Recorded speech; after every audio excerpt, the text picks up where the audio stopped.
Welcome to Woodworking with Wes today. We're in the shop and we've got a special project. We're going to build a picture frame, but we're not going to do it the standard way you would do a picture frame with a mitered corner. We're going to do our picture frame with a stile and rail set like you would do a door. This would be our rail, this would be our stile, and we're going to do our joint like that. Now, we have our stuff all laid out. This is our router table that we're going to be doing the work on. We'll show you that in a minute. Here's our test pieces that we always do first when we do our doors. This is our stiles. This is our rails. This is some stuff that we're going to be doing in a little bit, and I'm going to show you that's going to be a neat little fun feature. We've got our hearing protection, our grippy gloves to hang on, and we're ready to go. In doing a stile and rail set, the first thing we always do is the end of our rail stock. Now this could also be called a cope and stick stile and rail set. It's all the same thing. But you always do the ends of your rail stock to line up and get ready to do. And that's what we're going to do first. We've already got our router table set up with that bit. And this is our rail piece. Now, I always make my stiles and rails whenever I'm doing stile and rail sets with doors, picture frames, anything like that. I always cut my wood to the length that I need and double wide. When we get all done, this will be split into two pieces. I do that for safety so that I can hang on to my wood better, and I also get a better cut through my router table when I do two at a time. First thing, however, I always do a sample piece to make sure that I'm set up correctly. We'll get our hearing protection on. Let's watch and go through.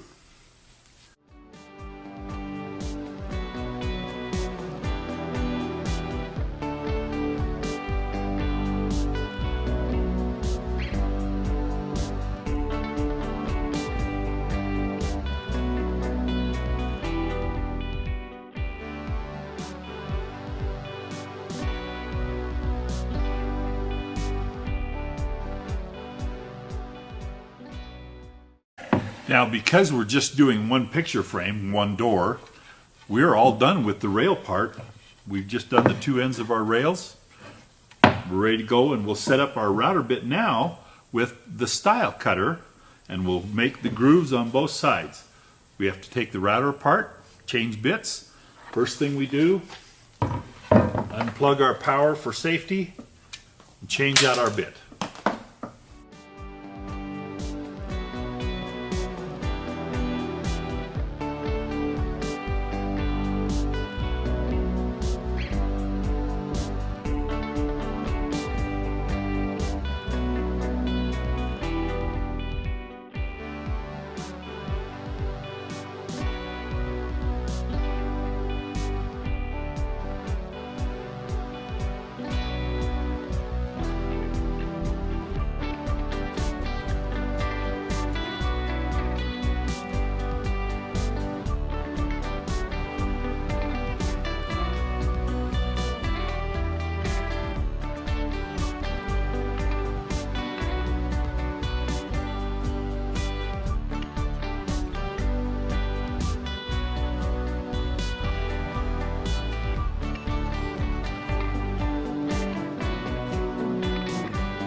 We have our bit set up that cuts the groove part for the stiles and rails. We used our sample piece to make sure we were lined up perfectly so that our groove lined up with the tongue that we had already done. We have just a little feather here. I call them little feathers. That's just fine. We have to get those out of the way as far as that goes, but that just shows that I'm right on where I need to be. Let's run our sample piece and put the two pieces together, make sure that they go together like they're supposed to, and then we're ready to run our groove part.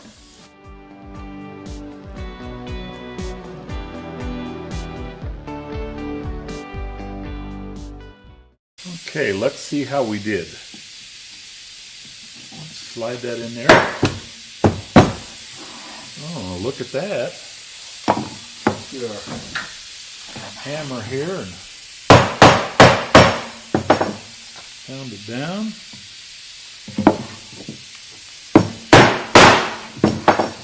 Yeah, that's going to fit just fine. That's going to work out really good. I want to point one thing out. When we ran our groove stock, we often end up with little chips along that edge.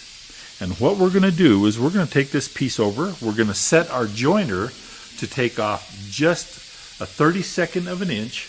We're going to joint this edge a 32nd of an inch to clean up those little chips and rerun it through the router. And that will give us a nice, clean, chip-free edge when we put it together. I always do that when I do my doors to make sure that my stile and rail set come together good, clean, nice, crisp edges. Just makes for a better door. And we're going to do the same thing for our picture frame. We're going to go ahead and do all of that now.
By taking that little cut off of the face of my stile and rail stock with the jointer, it just cleans up that edge, cleans up all the little chips, and then when we reroute, because we're only taking off just a 32nd of an inch, it won't make any more chips as we run through the router table the second time, and we'll have a beautiful, clean, crisp edge to go together on our stile and rail set.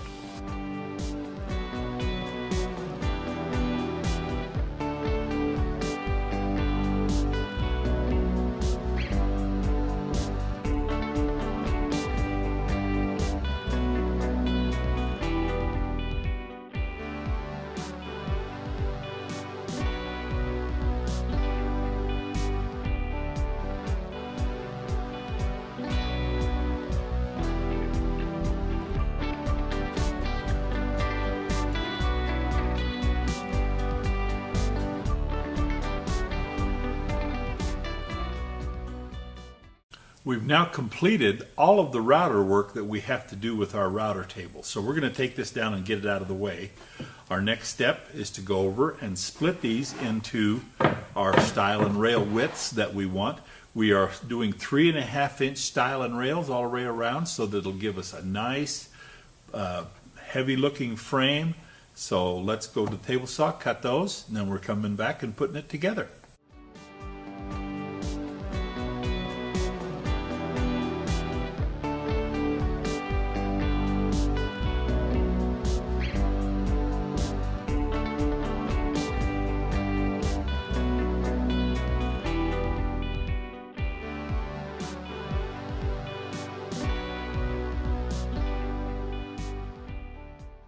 Ready to glue our stiles and rails together. There's just one little thing left to do before we glue it together.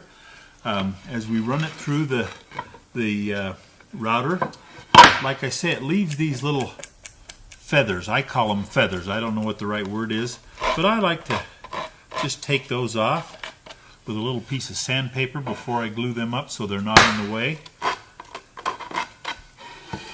on either side. They're there because the tongue, this tongue piece, is a little wider than the actual groove that is put there. The reason that's done that way is so that when the tongue goes in the groove, it fits very tight, makes for a good tight joint. So there's, as you run the stile and rail point together, the stile and rail cut together, there's always that little feather that hangs in there, and I take that feather out. Now we're going to glue this together just like we would a door, only we don't have a panel in the middle. This would be like we would glue together a glass door. So this piece will fit here. And this piece will fit here, and then of course the other piece goes on top, and that makes our frame. Let's go ahead and glue it up.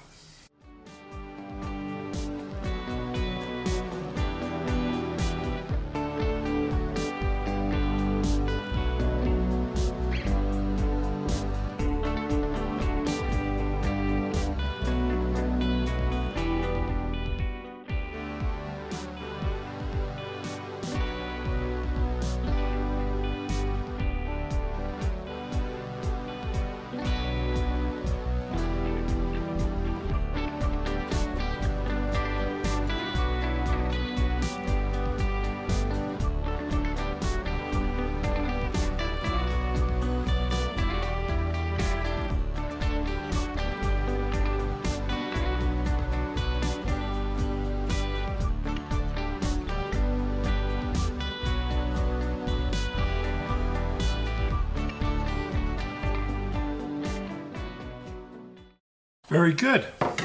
We're square. Now, got to wait for that to dry, then we sand out.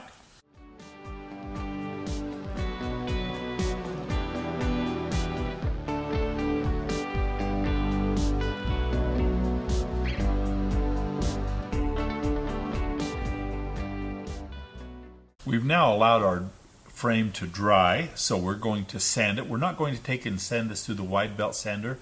I milled my wood to 7/8 of an inch thick, and we'd like to keep it as plump as possible. So we're just going to sand this with a palm sander and then get ready to do our fancy little feature strip.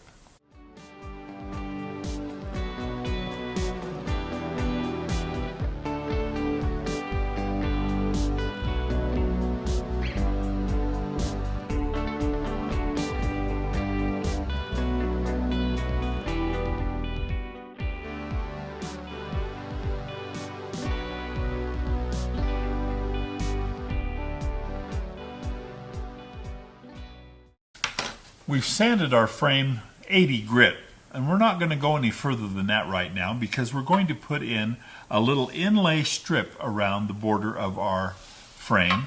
It's going to look like this. Now, I milled these pieces earlier. We're going to cut a groove in our frame, and then we're going to pound in a little strip like that, and it's going to come an inch in all the way around.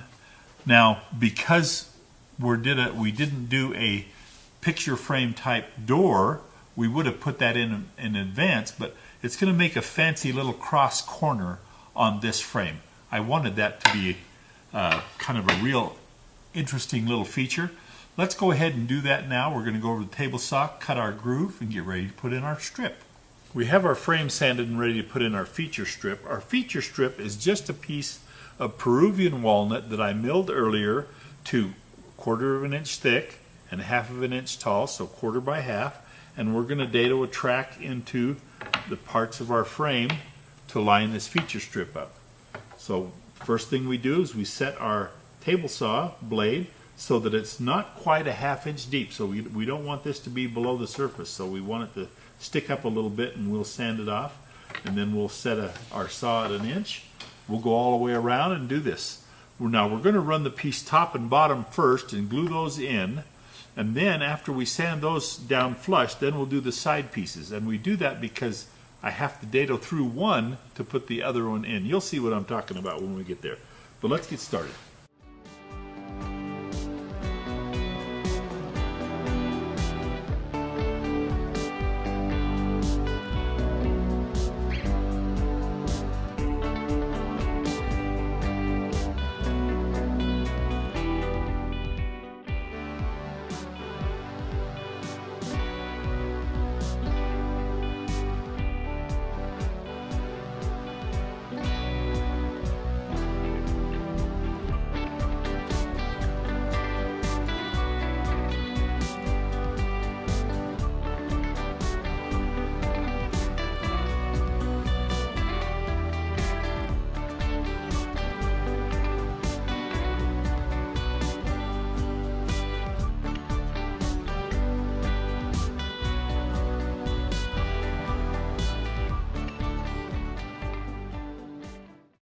When we put these pieces in, we want to give it plenty of glue because that's the only thing that's going to be holding it in. There'll be no nails or screws or anything, just glue. So we want to make sure we get a good glue on this so that it will hold good.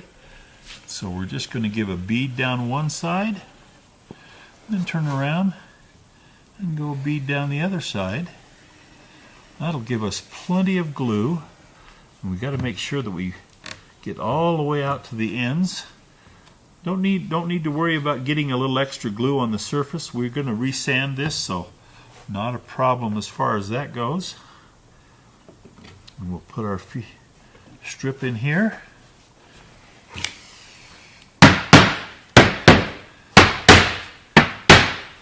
Pump down good. Same on this side.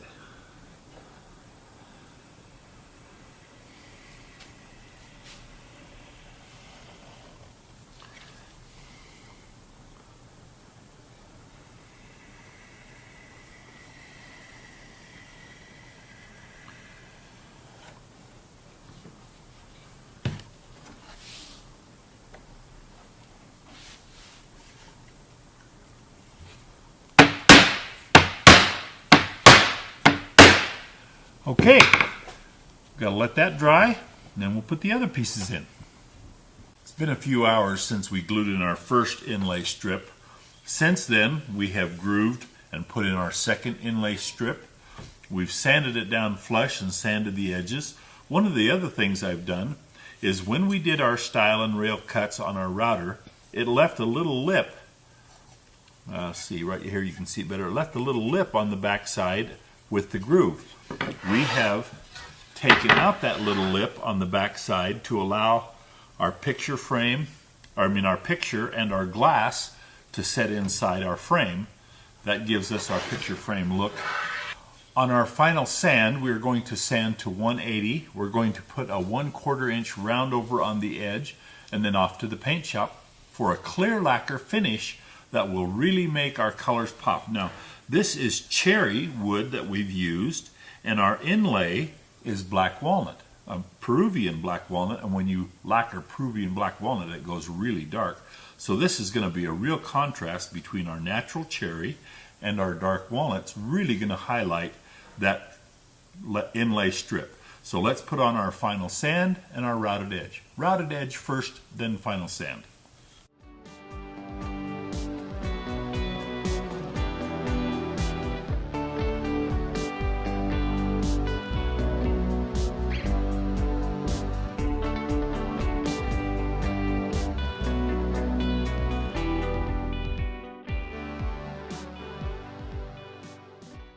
Before we do our final sand, we'll go through and break all our edges and sand our route, and then we'll just do the face sand with our final 180, and we'll be ready to go.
Well, that's sanded out beautiful. I love cherry, and I love the way black walnut has such a great contrast with it. Off to the paint shop.